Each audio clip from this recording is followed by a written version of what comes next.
Olá, meninas e meninos! Como vocês estão se sentindo hoje? Sejam muito bem-vindos a este canal, o Linguística Descomplicada. Se você gosta de linguística, eu peço que você se inscreva no canal, acione as notificações para ser avisado todas as vezes que um novo vídeo for colocado no ar.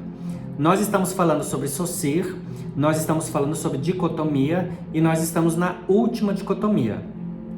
Existe já uma sequência de vídeos em que nós falamos sobre língua e fala, sincronia e diacronia, e agora estamos falando sobre sintagma e paradigma. No vídeo anterior, eu falei com você a respeito de algumas nuances, algumas considerações que dizem respeito ao conceito de sintagma. Hoje nós vamos continuar sobre esses conceitos e vamos encerrar a primeira parte desta última dicotomia. No próximo vídeo, então, nós vamos falar sobre o paradigma e aí sim poderemos encerrar esta parte das dicotomias do Saussure. Bom, o que é sintagma? Eu já falei para você que sintagma, a palavra sintagma vem do grego e significa união ou reunião. Isso nos leva ao entendimento de que dentro do conceito teórico do Saussure, ele está considerando que o sintagma é quando eu tenho uma união, uma colocação de palavras lado a lado para constituir uma unidade, que no caso pode ser uma frase ou uma oração. Porém, você já sabe que o sintagma não é só uma frase ou uma oração.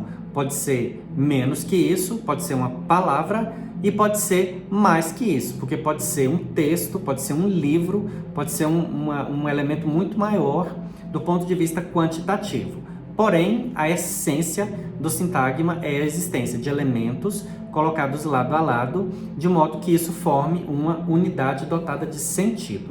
Uma outra coisa sobre a qual nós falamos, esses elementos que são colocados um ao lado do outro, essa colocação ela não é feita aleatoriamente, ela precisa seguir os princípios que são determinados pelas regras que são inerentes ao sistema. Essas regras nós podemos entender que são as regras da gramática. Então, não é simplesmente colocando as palavras uma ao lado da outra, porque senão viraria uma coxa de retalhos, uma coisa sem sentido. Eu preciso seguir, então, as normas que a gramática determina, e essas normas elas variam de língua para língua, de um determinado ponto para frente. E por que eu estou dizendo de um determinado ponto para frente? Eu não sei se você já estudou a gramática geral, ou a gramática de Port-Royal, de Arnaud e Lancelot, e o princípio básico da gramática de Port-Royal é que até certo ponto as línguas seguem um princípio básico que é padrão. E de um certo ponto para frente é que começam as nuances que são específicas, que são individuais, digamos assim. Se você estuda, por exemplo, as línguas românicas, português, francês, espanhol, italiano, você vai ver que elas são muito parecidas do ponto de vista da gramática, embora não sejam iguais, mas estão muito próximas. Quando você muda de grupo familiar, você começa a perceber que as diferenças começam a ser maiores em relação a essas questões do sistema, da organização gramatical. E dentro de um outro grupo, as línguas que constituem aquele outro grupo vão apresentar, então, semelhanças entre si. E aí, então, eu vou conseguir constituir o sintagma quando eu aplico essas regras, colocando os elementos lado a lado, para que isso faça uma união que tenha sentido. Então, uma outra coisa que eu quero continuar, que eu comecei no vídeo passado, mas não dei andamento para ele não ficar muito longo, é sobre a ideia de contraste, que está muito próxima da noção, do conceito de sintagma. Então eu vou ler para você mais uma vez um trecho do próprio Saussure, que eu já li no vídeo anterior. É na cadeia sintagmática que os elementos passam a ter valor em decorrência do contraste que estabelecem com aqueles precedentes ou sucedentes. Então a palavra contraste ela é importante dentro dessa noção de sintagma. Aí vem uma pergunta, eu já fiz essa pergunta lá atrás no vídeo em que eu falei sobre a relação de solidariedade entre os elementos. Se você não viu esse vídeo, eu peço que você procure ele, veja lá na descrição dos vídeos, você vai conseguir identificar e assista, porque ele pode te ajudar nesse entendimento. A pergunta é, a indicação de substantivo ou adjetivo dada a uma palavra é feita a partir de quê? Dito de outra forma, se eu tenho uma oração e eu tenho um substantivo e um adjetivo, que critérios que eu uso, que aspectos que eu preciso levar em consideração para poder categorizar uma palavra como substantivo e outra como adjetivo. Para ficar mais claro para você aonde eu quero chegar, lembrando do que eu já falei no vídeo sobre a solidariedade, se for a mesma palavra, que no exemplo que eu dei era a palavra menino, e no exemplo que eu dei, em um caso a palavra menino era substantivo e no outro ela era adjetivo, qual o critério que eu vou utilizar então para que num caso ela seja substantivo e no outro ela seja adjetivo? O critério vai ser a posição que ela vai ocupar dentro de cada uma das duas e também o valor que ela tem e que pode ser dado dependendo da posição. O que eu quero que fique claro para você é que essas duas noções, a noção de posição e a noção de valor ou função, elas são muito interdependentes e complementares. Então, eu tenho uma estrutura de uma oração no sintagma. E aí eu vou ter, então, as funções. Essas funções, esse valor, as palavras que eu colocar, então, naquele lugar, naquela posição, elas vão ganhar status, valor, função, X ou Y. Porém, não é qualquer palavra que eu posso colocar naquele lugar. Então, mais uma vez, o exemplo. O menino é meu filho. Nós temos aí no sujeito o artigo o e a palavra menino, que nesse caso virou um substantivo, pela relação de contraste, mas também de solidariedade, que estabeleceu com o antecessor, que no caso do exemplo é artigo. Então, qualquer palavra que eu colocar depois do artigo, ela vai ter valor de substantivo, porém, não é qualquer palavra que eu posso colocar depois do artigo. Apenas palavras que podem ter o valor, a função, o status de substantivos. No caso do outro exemplo, meu filho é menino, menino vem depois do verbo de estado, então ele vira um adjetivo. As palavras que eu colocar em posição posterior a verbos de estado, elas ganham status, o valor, a função de adjetivos, mas não é qualquer palavra que eu posso pôr depois do verbo de estado, apenas aquelas que contrastam com ele e que podem ocupar este valor de adjetivo, que no caso é um valor de qualificador. Essa é a lógica, então, da solidariedade e do contraste. Você vai perceber, se você pega uma oração e for classificar morfologicamente ou sintaticamente os elementos, você vai ver que sempre haverá contraste, exceto em alguns casos, por exemplo, nas locuções verbais, ou nas locuções adjetivas, ou nas locuções adverbiais, mas você verá que sempre haverá contraste entre os elementos, e esse contraste é necessário para que dentro dessa lógica do Saussure o sintagma se estabeleça. Outra coisa que o Saussure diz: a noção de sintagma se aplica não só às palavras, mas a grupos de palavras, como eu já disse. O sintagma é toda e qualquer combinação de unidades linguísticas na sequência da fala. Aí, mais uma vez, lembra que eu falei para você no vídeo anterior, se você não viu, veja, eu vou colocando a numeração para que você possa seguir sequencialmente, tá? Eu disse para você que o sintagma, ele se encontra, se associa a um dos princípios que constituem o signo linguístico. Lembra que são dois, é a linearidade e a arbitrariedade. Então, o sintagma se encontra, vai ao encontro do princípio da linearidade, que diz que no signo linguístico, os elementos que constituem o signo linguístico, eles são colocados linearmente, um a cada vez. O sintagma segue este mesmo princípio, tá? Então você põe os elementos que constituem um de cada vez, de modo que isso vai formar uma unidade que será uma unidade linear. Outra coisa, existem muitas formas de organizar uma frase ou uma oração sintagmaticamente, mas essa organização sempre segue os princípios não só do sistema, como também aqueles determinados pela semântica.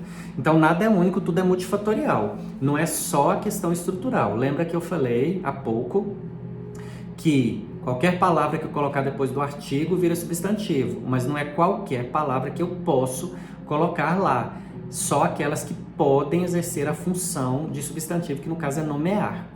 Porém, não é qualquer substantivo que eu posso colocar também. Mesmo que a palavra tenha a função de nomear, que é uma função inerente ao substantivo, eu preciso levar em consideração o aspecto semântico.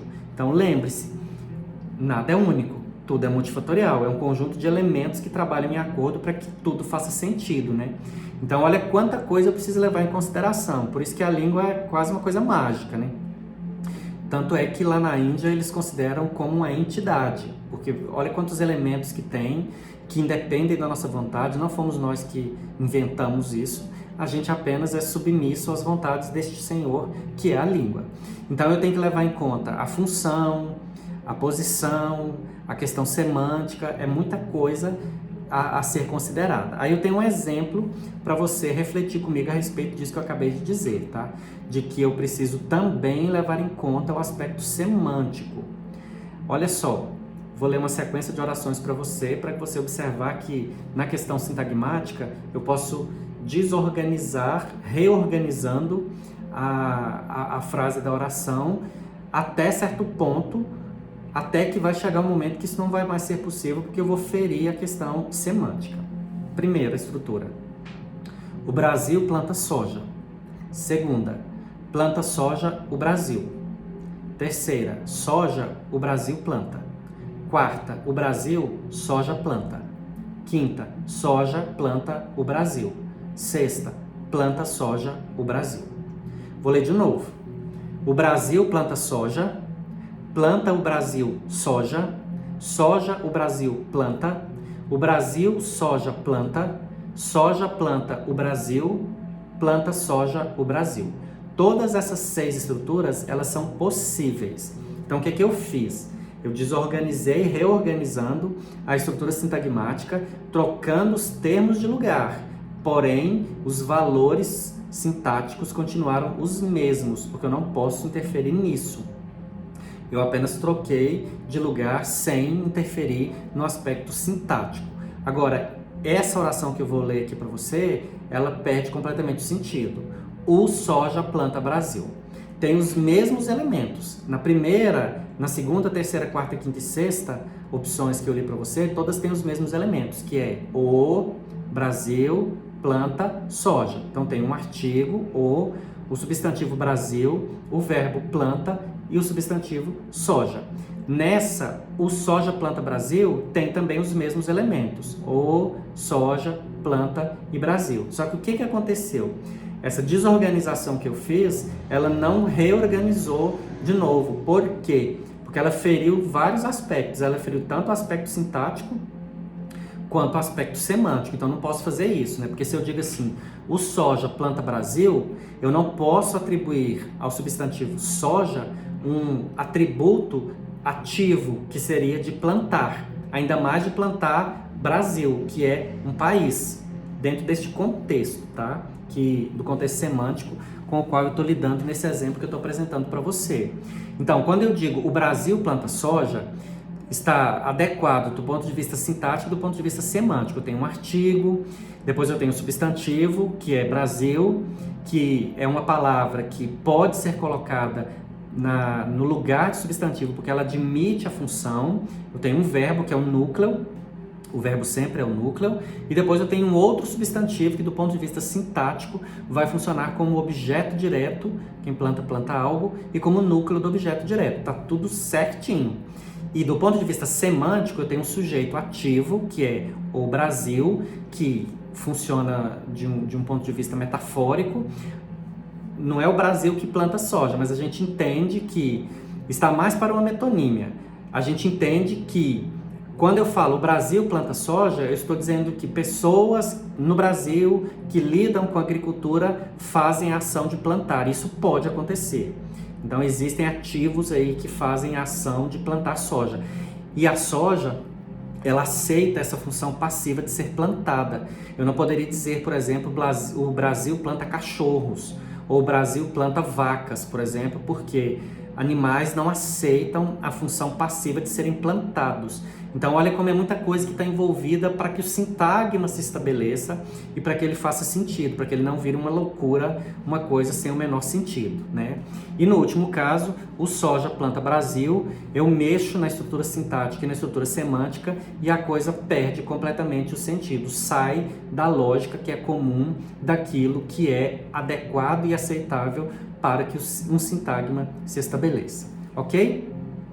Bom, com isso nós terminamos o sintagma. No próximo vídeo, nós vamos começar a falar sobre o paradigma. Se você gostou desse vídeo, eu peço que você curta, comente, escreva pelo menos um gostei. Isso não custa para você, é extremamente importante para nós que produzimos conteúdo. Compartilhe com seus colegas e se inscreva no canal se você não é inscrito. Também não custa nada para você, mas é extremamente importante para nós que produzimos esse tipo de conteúdo, tá?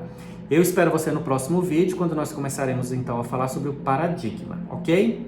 Fique bem, se cuide, se ame e seja uma pessoa melhor. Obrigado e até o próximo. Tchau!